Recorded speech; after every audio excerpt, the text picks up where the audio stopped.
الحمد لله نحمده ونستعينه ونستغفره ونؤمن به ونتوكل عليه ونعوذ بالله من شرور أنفسنا ومن سيئات أعمالنا من يهدي الله فلا مضل له ومن يضلل فلا هادي له ونشهد أن لا إله إلا الله وأشهد أن محمدا عبده وأرسله بالحق بشيرا ونذيرا أما بعد فإن خير الحديث كتاب الله وخير الهدي هدي محمد صلى الله عليه وسلم وشر الأمور محدثاتها وكل محدثة بدعة وكل بدعة ضلالة وكل ضلالة في النار.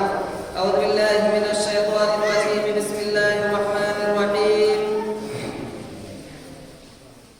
يا أيها الذين آمنوا اتقوا الله حق تقاته ولا تموتن إلا وأنتم مسلمون.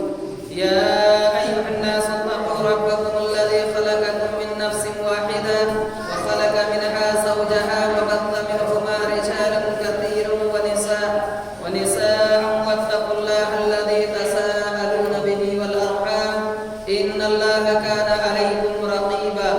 يا أيها الذين آمنوا اتقوا الله وقولوا قولا سديدا يصلح لكم أعمالكم ويغفر لكم ذنوبكم ومن يطع الله ورسوله فقد فاز فوزا عظيما.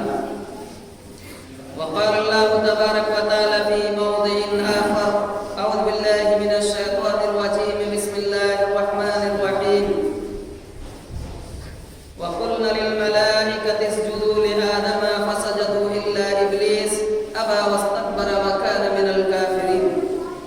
وقال النبي صلى الله عليه وسلم عن عبد الله بن مسعود رضي الله تعالى عنه قال: قال رسول الله صلى الله عليه وسلم: لا يدخل الجنة في قلبه مثقال ذرة من كبر.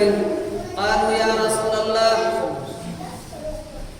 إن الرجل يحب أن يكون صوبه حسنا وناله حسنا. فقال النبي صلى الله عليه وسلم: إن الله جميل يحب الجمال. الكبر بطر الحق وغمط الناس. رواه مسلم كتاب الإيمان حديث نمبر 91. رب اشرح لي صدري ويسر لي أمري واحلل عقدة من لساني يفقهوا قولي. اللهم رب زدني علما. اللهم رب زدني علما. اللهم رب زدني علما. آمین. محترم سامعین، حاضرین جمعہ، میرے دینی ملی بھائیوں، عزیز ساتھیوں، پیارے بچوں، تمام قسم کے تعریف، توصیف، بڑائی، کبریائی، حمد و ثنا اس وحدہ لا شریک خالق کائنات مالک ارض و سما کے لیے ہے، جس نے ہم بنین و انسان کو اس کائنات کے اندر مبعوث کیا، اور مبعوث کرنے کے بعد اللہ سبحانہ و تعالیٰ نے ہمیں یوں ہی بیکار نہیں چھوڑا، بلکہ ہماری رشد و ہدایت کے لیے، ہماری کامیابی و کامرانی کے لیے ہمیں اہدنا الصراط المستقیم پر لا کر گامزن کرنے کے لیے بے شمار انبیاء علیہم السلام کو یکے بعد دیگرے بھیجتے رہے۔ اللہ رب العالمین کے ان تمام انبیاء رسول کے اوپر لاکھوں کروڑوں درود و سلام نازل ہوں۔ بالخصوص اللہ کے آخری حبیب، آقائے نامدار، مدینے کے تاجدار جناب محمد رسول اللہ صلی اللہ علیہ وسلم کے اوپر۔ محترم سامعین، ابھی میں نے آپ حضرات کے سامنے کلام مقدس سے ایک آیت کریمہ تلاوت کی ہے۔ اسی طریقے سے پیارے رسول جناب محمد رسول اللہ صلی اللہ علیہ وسلم کی ایک بڑی پیاری حدیث میں نے آپ کے سامنے آپ کی خدمت میں رکھا۔ اللہ سبحانہ وتعالیٰ سے میں دعا کرتا ہوں کہ پروردگار عالم ہمیں انہیں آیات و احادیث کی روشنی میں صحیح کہنے اور ہم سب کا اس کے اوپر یا اس کا عملی جامہ پہنانے کی توفیق عطا فرما. آمین.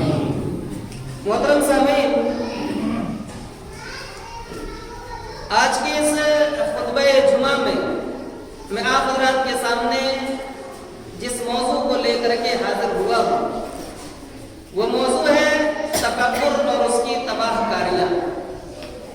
تکبر یہ کبر سے بنا ہے۔ کبر کے معنی ہوتے ہیں غرور، یا کبر کے معنی ہوتے ہیں بڑائی کے، اور تکبر کے معنی ہوتے ہیں غرور اور گھمنڈ کے۔ غرور اور گھمنڈ ایک انسان کے اندر کب پیدا ہوتا ہے؟